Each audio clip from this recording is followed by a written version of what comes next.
Hello everyone, good morning to all. जैसे कि हमारा चैप्टर चल रहा है अभी the properties of salt sorry acid and base. तो जैसा कि आप यहाँ पे देख पा रहे हैं, what is common between acid and base. तो यहाँ पे फर्स्ट कॉमन जो कैरेक्टर रिप्रेजेंट करता है हमारा एसिड और बेस, वो है both acid and base conduct electricity. Electricity conduct के लिए यहाँ पे एक एक्टिविटी जो आपको शो हो रही है यहाँ पर। तो यहाँ पे आप इस चीज को देखोगे कि ये जो हमारा एक बाथ टब है, ठीक है, कि हमारा एक बाथ टब है, इसमें हमने जो एक वुड कार्क लिया है, रबर जो मतलब स्टेन के लिए रबर पे हमने यहाँ पे एक जो आयरन नेल होती है, आयरन नेल को हमने वो किया है, मतलब फिक्स किया है। उसके बाद हम यहाँ से एक वायर लेके गए और बीच में आपको ये दिख रहा है सेल, जो कि हमारी नॉर्मल जो बैटरीज होती हैं, और ये बल्ब को हमने अटैच किया है। बल्ब का ये वाला पोर्शन ऑब्वियसली प्लस होगा क्योंकि ये बैटरी के प्लस से जॉइंट है ना, और यहाँ पर ये नेगेटिव होगा। और ये नेगेटिव क्यों आया वो मैं अभी आपको बताऊंगी, क्योंकि देखो नॉर्मल हमने ये जो वाटर बाथ में हमने जो सॉल्यूशन फॉर्म में लिया है, वो हम सॉल्वेंट फॉर्म में लिया है, वो हमारा वाटर है। क्या लिया हमने? वाटर। अब वाटर को नॉर्मली फॉर्म मतलब सिंपली फॉर्म में अगर वाटर इसमें रहेगा तो हमारा बल्ब जो है वो बोलते ग्लो नहीं करता है ना, ग्लो नहीं करेगा। बट जैसे ही हमने इसमें कुछ क्वांटिटी में एसिड, यानी कि एसिड सपोज मैंने यहाँ पे HCl लिया, एसिड, या फिर हम बेस और करके लिख सकते हैं यहाँ पे बेस NaOH, अगर हमने इसमें ऐड किया थोड़ी सी क्वांटिटी, तो हमारा यहाँ पर जो बल्ब था, ये हमारा बल्ब ग्लो करने लग जाता है। ठीक है, तो यहाँ पे हमें ये चीज आइडेंटिफाई हो रहा है कि मतलब यहाँ पर जो इलेक्ट्रिसिटी कंडक्ट हुई वो किस वजह से हो रही है। इलेक्ट्रिसिटी कंडक्ट एग्जैक्टली अगर देखें ना, तो यहाँ पे जो मतलब एसिड है, एसिड में हाइड्रोजन आयन होता है, एसिड में हाइड्रोजन आयन होता है, और करके लिखे तो बेस में हमारा क्या है, OH आयन है ना। तो ये हमारा H+ आयन और OH- आयन की कंडक्टिविटी की वजह से हमारा जो यहाँ पे एक बैरियर, एक बोलते एक ब्रिज फॉर्म होता है, ये ब्रिज ही आपका इलेक्ट्रिसिटी कंडक्ट करता है, और ये जो हमारा बल्ब है वो ग्लो करने लग जाता है ना। तो एसिड और base both are conduct electricity. तो यहाँ पे ये सिंपल सी छोटी सी एक्टिविटी है जिससे हमारा एक ही कैरेक्टर आइडेंटिफाई होता है कि जो हमारा बेस और एसिड है वो इलेक्ट्रिसिटी को कंडक्ट करता है। ठीक है, अब देखो यहाँ पे आपका एक क्वेश्चन है, इस क्वेश्चन को हम सॉल्व करेंगे। What happens to the acid और बेस इन वाटर सॉल्यूशन। क्या होगा जब हम एसिड और बेस को वाटर सॉल्यूशन में ऐड करेंगे, तो क्या होगा? तो यहाँ पे आंसर है एसिड पॉजिटिव आयन है ना, बेस जनरेट OH आयन। तो यहाँ पे ये जो hydroxide ion, sorry hydrogen ion, और हमारा जो बेस किसको जनरेट कर रहा है? हाइड्रोक्साइड आयन, हाइड्रोजन आयन और हाइड्रोक्साइड आयन। तो ये जो आयंस के जनरेट होने की वजह से ही हमारी इलेक्ट्रिसिटी क्या हो रही है, फ्लो हो रही है ना। तो यहाँ पर ये सिंपल सा इस क्वेश्चन का आंसर ये रहेगा। और एक और चीज यहाँ पे नोट करके लिखा है, all base do not dissolve in water. सारे बेस क्या होते हैं, डिजोल्व नहीं होते हैं, किसमें? वाटर में। यानी कि देखो सिंपली फॉर्म में हमने NaOH लिया, ये तो हमारा वाटर में डिजोल्व होगा। बट कुछ बेस ऐसे होते हैं जो वाटर में डिजोल्व नहीं होते हैं, उन बेस को हम बोलते हैं एल्केलाइज। तो एल्केलाइज, उनको एल्केलाई बोलते हैं ना। तो an alkali is a base that dissolve in water. तो ये जो हमारे एल्केलाइज रहेंगे ये वाटर में डिजोल्व होंगे। बट कुछ बेस होते हैं बट वो एल्केलाइज नहीं होते हैं, वो मतलब वाटर में डिजोल्व नहीं होते हैं। जैसे कि फॉर एग्जांपल मैंने लिया NH अमोनिया, है ना। अमोनिया एक हमारा बेस है, क्या है ये? बेस है, बट ये हमारा वाटर में डिजोल्व नहीं है ना। तो ये हम कह सकते हैं कि ammonia is a base but it's not alkalis. ठीक है, तो इसके लिए क्या स्टेटमेंट निकाला हमने कंक्लूजन, कि all the alkalis are base but all the base are not alkalis. ठीक है, तो ये हमारा अमोनिया है, ये वाटर में डिसॉल्व नहीं होता है ना। इसे डिसॉल्व करने के लिए हमें इसे न्यूट्रल करना पड़ेगा। न्यूट्रल करना मीन्स इन द सेंस यहाँ पे अमोनिया है, अमोनिया प्लस हमने एसिड लिया HCl, तो हमारा जो सॉल्यूशन फॉर्म होगा अमोनियम क्लोराइड NH4Cl, है ना। तो ये हमारा जो अमोनियम क्लोराइड फॉर्म हुआ, इसे हम वाटर, इसके अंदर ये जो हमारा सॉल्यूशन फॉर्म हुआ, इसके अंदर हम वाटर जब ऐड करेंगे तो हमारा अमोनियम प्लस क्लोराइड आयन दोनों सेपरेट होंगे। कैसे? जैसे कि नेक्स्ट वाली स्टेप हम देखते हैं। अमोनियम क्लोराइड में जैसे ही हमने वाटर ऐड किया, अब ये इलेक्ट्रिसिटी कंडक्ट करेगा।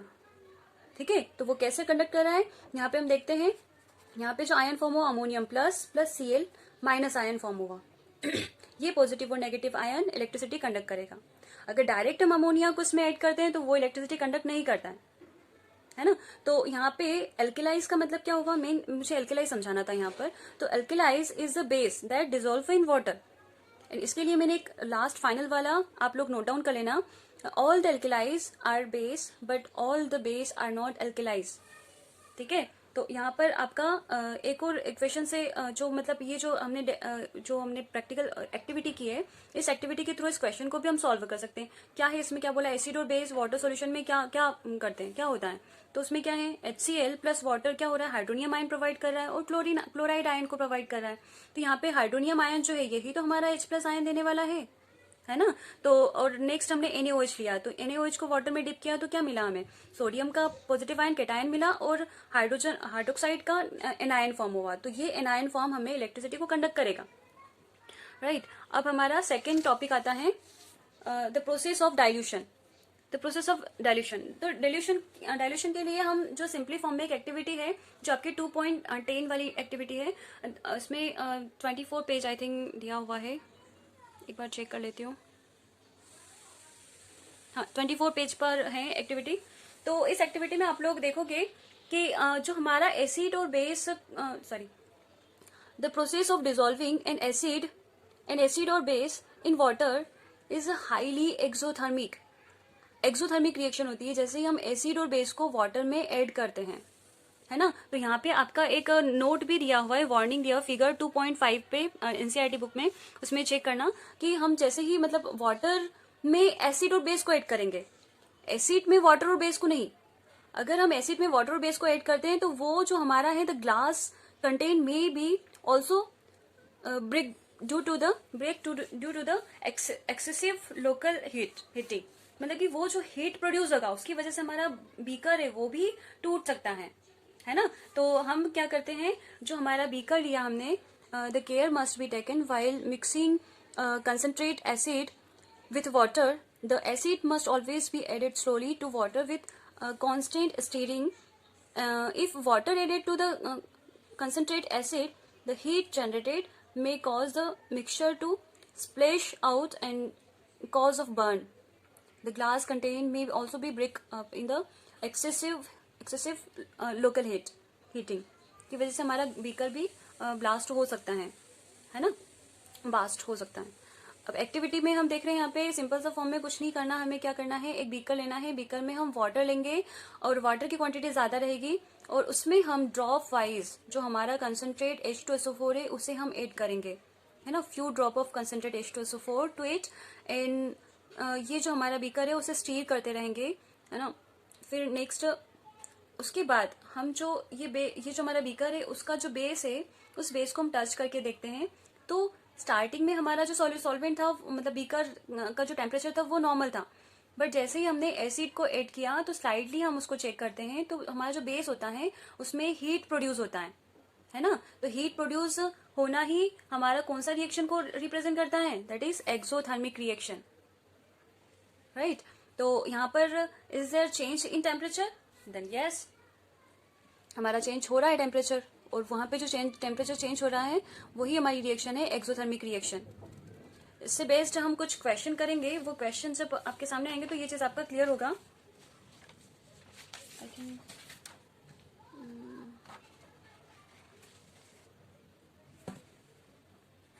कुछ क्वेश्चन इसमें से देखते हैं, है ना।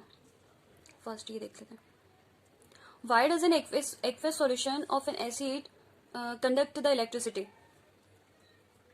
Aqueous solution of N acid, aqueous solution मैंने आपको बताया, एक्वस सॉल्यूशन एसिड का बताया, दैट मीन्स H+ आयन, है ना। तो H+ आयन जो रहेगा हमारा,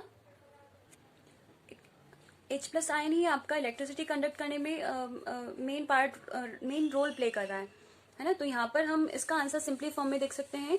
तो यहाँ पे फ्री आयंस की वजह से या फिर फ्री इलेक्ट्रॉन की वजह से हमारा इलेक्ट्रिसिटी कंडक्ट होता है। तो यहाँ पे आंसर में हम लिखेंगे फ्री इलेक्ट्रॉन, फ्री इलेक्ट्रॉन और फ्री आयंस, ठीक है। तो यहाँ पे हम सिंपली फॉर्म में ये भी बता सकते हैं, HCl को जैसे ही हमने वाटर में डिप किया तो हमारा क्या फॉर्म होता है, H+ ion plus Cl- ion. ये हाइड्रोनियम आयन से भी आप डिनोट कर सकते हो, कंपलसरी नहीं है ये, है ना, क्योंकि हम HCl को डीप कर रहे हैं, वाटर सॉल्यूशन फॉर्म होता है, H+ आयन में कन्वर्ट होगा और क्लोरीन आयन, और यही H+ आयन वाटर के साथ में रिएक्शन करके क्या फॉर्म कर लेता है, हाइड्रोनियम आयन। ये तो पता है ना हम लोगों को।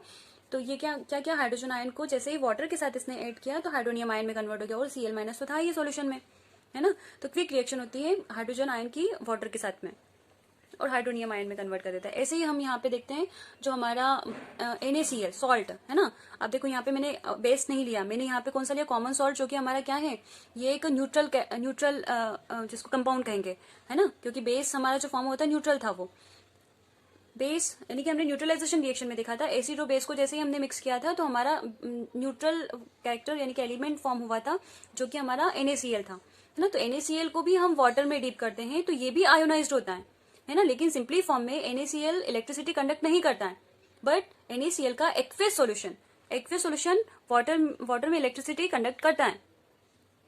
NaCl H2O के साथ में जब हमने डीप मतलब डिसॉल्व किया तो Na+ और Cl- में कन्वर्ट हो गया। तो ये जो हमारे आयंस में कन्वर्ट हुआ, यही आयंस फ्री आयंस, जो कि फ्री इलेक्ट्रॉन या फिर हम कहीं फ्री आयंस है, यही हमारे क्या करते हैं, कंडक्ट द इलेक्ट्रिसिटी। तो वाई का रीजन मिल गया यहाँ पर, है ना। अब नेक्स्ट क्वेश्चन आ रहा है आपका, why does dry HCl gas, hydrochloric acid जो होता है वो एसिड होता है और एक गैसेस फॉर्म, एक लिक्विड फॉर्म में होता है। सेकंड जो हम देख रहे हैं यहाँ पर ड्राई HCl की बात कर रहा है, तो ये हमारा गैस है ये, है ना। तो hydrochloric acid not change the colour of the litmus paper. अब ये लिटमस पेपर हमने देखा है, कोई भी रिएक्शन हो रही है तो वहां पर लिटमस पेपर का कलर, यानी कि वो एसिड अगर रहेगा तो लिटमस पेपर का कलर चेंज होगा, है ना, और बेस भी रहेगा तो भी लिटमस पेपर का कलर चेंज होगा। वो कलर क्या चेंज होगा वो आप लोग देखना एक बार, ठीक है। तो यहाँ पर वाई डज तो यहाँ पे HCl गैस क्यों कन्वर्ट नहीं करता है, किसमें, हमारा पीएच पेपर को क्यों कन्वर्ट नहीं करता है। तो यहाँ पर इसका आंसर जाएगा कि जो हमारा हाइड्रोक्साइल यानी कि हम हाइड्रोजन गैस मतलब हाइड्रोक्लोरिक गैस जो है, इसमें हाइड्रोजन तो प्रेजेंट है। The dry HCl is having a hydrogen but it's not synthesise the hydrogen ions, right, and this is not a acidic properties. और ये हमारा हाइड्रोजन आयन को रिप्रोड्यूस नहीं करता है, और हाइड्रोजन आयन प्रोड्यूस नहीं हो रहा है, दैट मीन्स ये हमारा एसिडिक प्रॉपर्टीज नहीं है। So it will not change the colour of litmus paper, ठीक है। तो इसका आंसर आप लोग इस तरह से इसको अरेंज करके लिख लेना। और नेक्स्ट क्वेश्चन आता है आपके पास में, why does HCl in HNO3 etc. shows the acidic character in aqueous solution, and while solution is a solution of compound like alcohol and glucose do not show the acidic character। तो यहाँ पे HCl और HNO3 ये जो है वो acidic character को represent करते हैं, शो करते हैं एक्वेस सॉल्यूशन, है ना। एक्वेस सॉल्यूशन जब हम फॉर्म करते हैं तो हमारा ये मतलब हाइड्रोक्लोरिक एसिड दोनों एसिडिक कैरेक्टर को शो करते हैं, but compound like alcohol glucose do not show the acidic character. तो व्हाट इज द रीजन। तो देखो in acidic character we need H+ ion और OH आयन, ठीक है। OH आयन ही एसिडिक कैरेक्टर जो H+ आयन ही रिप्रेजेंट करेगा, है ना। तो we need H+ ion. Then यहाँ पर हम चेक करते हैं कि HCl प्लस HNO3 और करके लिखेंगे HNO3, दोनों में ही हाइड्रोजन आयन प्रेजेंट है ना। तो ये हम वाटर में H2O में जब इसको डीप करेंगे मतलब डिसॉल्व करेंगे तो हमारा हाइड्रोजन आयन प्रोड्यूस होगा, और यही हाइड्रोजन आयन आपका एसिडिक कैरेक्टर को रिप्रेजेंट करता है। बट इन केस हम लोग जब ग्लूकोज या फिर ग्लूकोज और अल्कोहल को जब हम वाटर में डीप करते हैं तो ग्लूकोज का फॉर्मूला क्या है, C6H12 एंड O6 और करके लिखा। जो अल्कोहल है एथेनॉल लिया C2H5OH, इसे जब हम वाटर में डीप करते हैं OH वाटर H2O, यहाँ पे मैं HOH लिख देती हूँ, है ना, समझ जाना आप लोग, plus and minus H2O। Water में जब डीप किया तो हमारा क्या फॉर्म हुआ यहाँ पर, हाँ, it's not know dissociate ion.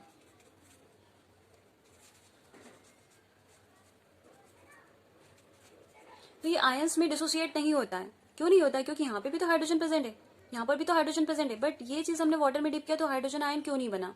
तो उसका रीजन है, इसका रीजन हम पढ़ेंगे हमारा जो नेक्स्ट चैप्टर 4th चैप्टर आएगा उसमें हम पढ़ेंगे, नहीं वो उसमें भी पढ़ेंगे, प्लस हाँ एक कुछ चीज आपको इसकी जो डीप स्टडी आपको करने को मिलेगी वो 11th में जाकर मिलेगी। अभी हमें सिंपली फॉर्म में समझना है कि ये जो हमारे ऑर्गेनिक कंपाउंड होते हैं इसमें जो बॉन्ड फॉर्म होता है वो कोवैलेंट बॉन्ड फॉर्म होता है, कोवैलेंट बॉन्ड फॉर्म हो रहा है ना, इनके बीच में जो बॉन्ड फॉर्म होता है वो कोवैलेंट बॉन्ड फॉर्म होता है, और ये इतना स्ट्रांग नहीं होता है जितना कि आयनिक बॉन्ड होता है ना। मतलब अगर एक्वे सॉल्यूशन अगर देखें तो हाँ, एक्वे सॉल्यूशन में स्ट्रांग नहीं होता है। मैं कुछ मिस्टेक कर रही हूँ, नहीं मिस्टेक नहीं है। देखो HCl में हम देखते हैं कि इनके बीच में है आयोनिक बॉन्ड फॉर्म होता है। अब मैं क्लियर कर देती हूँ आपको। आयोनिक बॉन्ड फॉर्म होता है किनके बीच में, इनके बीच में, है ना। किसके बीच में, जो हमारा HCl HNO3, ये हमारे जो इनऑर्गेनिक बेस इनऑर्गेनिक एसिड है, और यहाँ पर ये जो हमारे कंटेन है क्या नाम, ग्लूकोज इन अल्कोहल, इनके बीच में जो बॉन्ड फॉर्म होता है वो बॉन्ड क्या होता है, कोवेलेंट बॉन्ड। तो covalent bond is greater no lesser than ionic bond. मतलब इनके बीच में जो स्ट्रांगनेस जो होती है वो हाइड्रोक्लोरिक एसिड की स्ट्रांगनेस ज्यादा होती है कोवेलेंट बॉन्ड से। तो आयनिक बॉन्ड जैसे ही डिसोसिएट वो वाटर में, बट हाँ उसकी स्ट्रांगनेस ज्यादा होती है, बट वो इजीली डिसॉल्व हो जाता है वाटर में, है ना। जैसे डाल उसमें ऐड किया वाटर में और वो डिसोसिएट हो गया हाइड्रोजन आयन और क्लोराइड आयन में। बट ये जो हमारा ग्लूकोज है और अल्कोहल है ये इजीली डिसॉल्व नहीं होता है, क्यों, इनके बीच में कोवेलेंट बॉन्ड है। ये एक तरह से देखे तो इनके बीच में स्ट्रांग है ये, है ना। अगर सिंपली फॉर्म में देखे तो वो स्ट्रांग है, बट जैसे एक्वेस सॉल्यूशन फॉर्म करते हैं, यानी कि वाटर में उसको मतलब वाटर में उसको डिसॉल्व करते हैं, तो उनके बीच में बॉन्ड इजीली डिसोसिएट नहीं होते हैं। ठीक है, तो इस चीज को समझना आप। और यहाँ पे सिंपली फॉर्म में बस यही देखना है हमें, क्या रीजन पूछा, एसिडिक कैरेक्टर क्यों शो करते हैं, और ये जो हमारे अल्कोहल और ग्लूकोज है ये नहीं शो करते हैं। तो मेन यही रीजन है कि it's not dissociate, it's not give a hydrogen ion. यहाँ पे यही रहेगा कि हमारा जो अल्कोहल और ग्लूकोज है it's not give a hydrogen ion. और यहाँ पे ऊपर वाला केस क्या है, it's given a hydrogen ion. तो यही इसको डिफ्रेंशिएट करने का एक आंसर हुआ इसका कंप्लीट। सेकेंड हम एक नेक्स्ट क्वेश्चन आ रहा है आपका, while diluting the acid, and why the recommended that the acid should be added in water and not water is to the acid। तो वाटर को, एसिड को जब हम डाइल्यूट करने जाते हैं तो एसिड में वाटर को ऐड नहीं करते हैं, वाटर में एसिड को क्यों ऐड करते हैं, इसका रीजन पूछा है। तो हमने जो एक्टिविटी की है उस एक्टिविटी में इसका आंसर आपको प्रॉपरली मिल जाएगा, है ना। तो वाटर में क्यों हम ऐड करते हैं एसिड को, इसका रीजन सिंपली फॉर्म में इसका देखते हैं। तो यही होता है कि हमने वाटर में यानी कि HCl प्लस वाटर को जब ऐड किया, तो एसिड में वाटर को ऐड किया, तो it's highly evolve heat temperature, it's highly evolve temperature.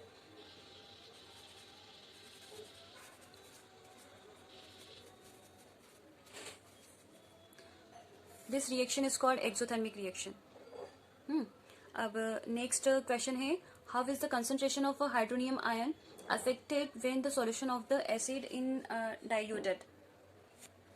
तो कंसंट्रेट हाइड्रोनियम आयन को जैसे ही हम मतलब इंक्रीज करते हैं तो ऑब्वियसली उसकी स्ट्रेंथ भी बढ़ेगी, इंक्रीज होगी, है ना। तो इसको हम सिंपली फॉर्म में बता सकते हैं, per unit volume hydronium ion H3O plus ion will decrease, है ना। तो हमारा हाइड्रोनियम आयन जो है वो हमारा इंक्रीज होगा वाटर में। तो देखो यहाँ पे सिंपली फॉर्म में मैं आपको बताती हूँ, ये हमने बीकर लिया, सपोज बीकर में हमने यहाँ पे 100 हाइड्रोनियम आयन है, कितना 100 हाइड्रोनियम आयन की H3O minus plus hydronium ion यहाँ पर प्रेजेंट है इस बीकर के अंदर। और हमने जो इसमें वाटर लिया था वो वाटर ओनली 10 ml लिया, है ना। कितना ml लिया, वाटर 10 ml लिया। अब ये जो वाटर हमने 10 ml लिया, इस 10 ml वाटर 10 ml वाटर लिया, तो यहाँ पर हम सिंपली फॉर्म में इसका जब हमने पर यूनिट वॉल्यूम चेक करते हैं हाइड्रोनियम आयन, तो हमारा जो 100 क्या है, हाइड्रोनियम आयन है ना। आयन कितना है, 100 आयन्स रहेंगे हाइड्रोनियम आयन पर कितना ml में, 10 ml में, 10 ml में, है ना। तो इसका हम सिंपलेस्ट रेशियो निकलेगा तो वो कितना निकलेगा, 10 आयन्स, इसको जब डिवाइड करते हैं 10 आयन्स इन पर ml। ठीक है, अब सेकेंड एक और जब एक्सपेरिमेंट किया, उस एक्सपेरिमेंट में हमने क्या लिया, यहाँ पे सेकेंड मैंने यहाँ पे इसको लिख दिया है, आप लोग सिर्फ ओनली देख लो। तो यहाँ पे हमारा जो नेक्स्ट एक्सपेरिमेंट हमने क्या किया था, हमने पहले तो 10 ml लिया था, 10 ml का जब किया था तो हमारा जो निकला 10 ml ion in present in पर ml। तो यहाँ पे सेकेंड एक्सपेरिमेंट में क्या किया, ये जो हमारा 10 ml तो वाटर था ही, बस उसमें हमने क्या किया 90 ml वाटर और इंक्रीज कर दिया, यानी कि उसको जो सोल्यूशन है उसको और ज्यादा डाइल्यूट कर दिया। ठीक है, सिंपली फॉर्म में डाइल्यूट किया। तो पहले तो हमारा 100 आयन था, है ना। तो अभी भी उसमें सोल्यूशन में आयन्स तो हमारे हमने एसिड तो नहीं ऐड किया ना उसमें, हमने सिर्फ वाटर की क्वांटिटी ऐड की है। तो यहाँ पे हाइड्रोनियम आयन तो एज इट इज वही है, और यहाँ पे हमारा जो 10 पहले से ही था और 90 और ऐड कर दिया, 90 ml ये है ना, 90 ml, 90 ml और ऐड कर दिया तो ये 90 ml, तो यहाँ पे 100 ml हो गया। तो इसका सिंपलेस्ट रेशियो क्या निकला, 1 आयन प्रेजेंट इन 1 ml पर ml, तो पर 1 ml। तो यानी कि हम यहाँ पे देख रहे हैं कि वाटर की क्वांटिटी ऐड करते ही, यानी कि हम सॉल्यूशन को जब डाइल्यूट करते हैं तो डाइल्यूट करने के साथ साथ जो आयंस की क्वांटिटी है वो क्या हो रही है, डिक्रीज हो रही है ना, डिक्रीज हो रही है ना। तो per unit volume hydronium ion will decrease. जब भी हाइड्रोजन आयन को इफेक्ट मतलब डाइल्यूट करते हैं, जो भी सॉल्यूशन है उसको हम डाइल्यूट करते हैं तो हाइड्रोनियम आयन इफेक्ट होता है, और वो इफेक्ट कैसा होता है, वो जो हमारा हाइड्रोनियम आयन है विल डिक्रीज, वो डिक्रीज होगा, ठीक है ना। अब नेक्स्ट क्वेश्चन आपका आता है, what is the question, oh shit, there is a question, sorry. How the concentration of the hydroxide ion affected when excess base is dissolved in the solution of sodium hydroxide, dissolve in solution of sodium hydroxide. तो हमने solution में add किया axis quantity में, base को add किया, sodium hydroxide है ना, sodium hydroxide को ऐड किया किसमें, सॉल्यूशन में, है ना। तो सोडियम हाइड्रोक्साइड क्या है, बेस ही तो है। तो जब हमने सोडियम हाइड्रोक्साइड को ऐड किया सॉल्यूशन में तो क्या इफेक्ट होता है, सॉल्यूशन पर क्या इफेक्ट पड़ेगा।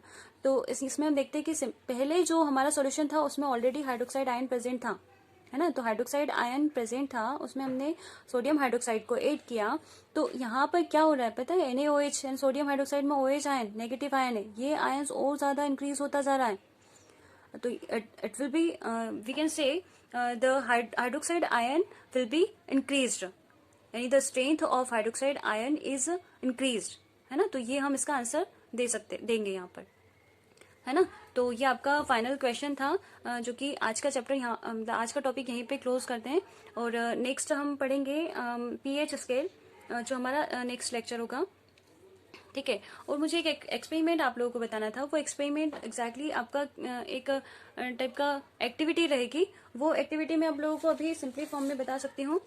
अगर हम यहाँ पे एक सॉल्यूशन, सपोज मैंने यहाँ पे एक न्यूट्रलाइजेशन रिएक्शन बताई थी, जिसमें हमारा जो रिएक्शन था, ये आपका क्वेश्चन था, क्वेश्चन है acid base react with each other. Chemical properties में हम देख रहे थे acid base react with each other. जब हमने एसिड और बेस को जब मिक्स किया था, है ना, तो एसिड और बेस को जब मिक्स किया था तो हमारा क्या रिएक्शन हो रहा था, एसिड यानी कि एसिड, सपोज यहाँ पे HCl लिया हमने, इसमें बेस को ऐड किया, बेस हमारा क्या है NaOH, सपोज लिया मैंने NaOH का सॉल्यूशन मैंने इसमें ऐड कर रही हूँ, ठीक है।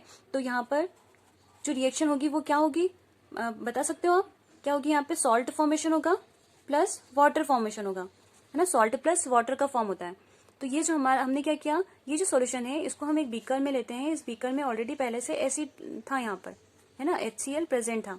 अब इसमें हमने क्या ऐड किया, NaOH टैबलेट हम ऐड कर रहे हैं, ये एक टैबलेट फॉर्म में होता है जिसे हम डिजोल्व करके एक सॉल्यूशन फॉर्म करते हैं, है ना। तो ये जो हमारा सॉल्यूशन लिया वो सॉल्यूशन को हम इसमें ऐड कर रहे हैं, 1 by 1 करके NaOH को ऐड कर रहे हैं।